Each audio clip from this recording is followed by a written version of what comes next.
Hello guys. Gagawa kami ng aking pamangkin ng trap para sa ibong sikling. Marami na sila ngayon. Tito Dawin, nagagawa ka ba ng mga videos para sa reels mo? Yes. Kaya nga. Halika na dito. Dito ka. Ito pa yung perfect na trap para sa ibon.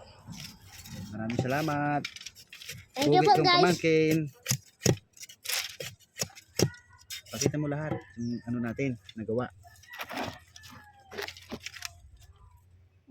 Ayan marami-rami na yan. Mamaya pa namin ilalagay yung pinakang silo niya. Gagawin muna namin yung stick. Sa palayan namin ilalagay yung top. Ayan. Sana may mahuli kami. Maraming ibon. Para may pang mukbang. Mukbang talaga. Hindi naman, simple. Kasama na doon yung pang-ulam. Ayaw mo, huwag mo gayahin yung mukbang na namatay dahil sa mga maraming nakain niya. Nasubrahan. Kaya nga, nasobrahan sa pagkain. Tamang pagkain lang, sakto lang.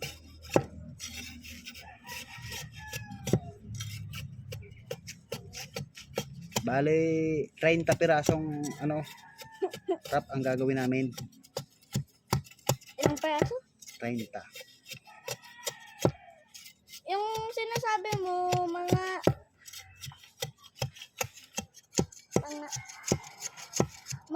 30 na perasong tusok.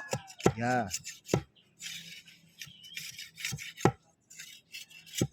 Para marami tayong mahuli.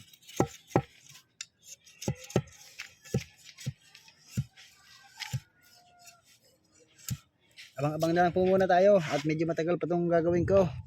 Gawin muna. Thank you. Yun na. Hi guys, ito po yung pinaka-perfect na trap para sa mga ibon.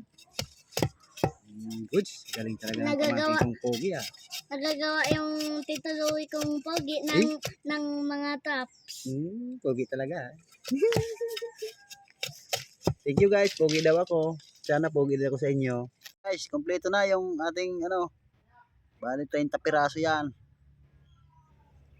Trap sa tikling. Abang-abang na lang kayo mamaya. Guys, dalawa lang ang nahuli namin, Pero gabi na kasi. Sibuyas.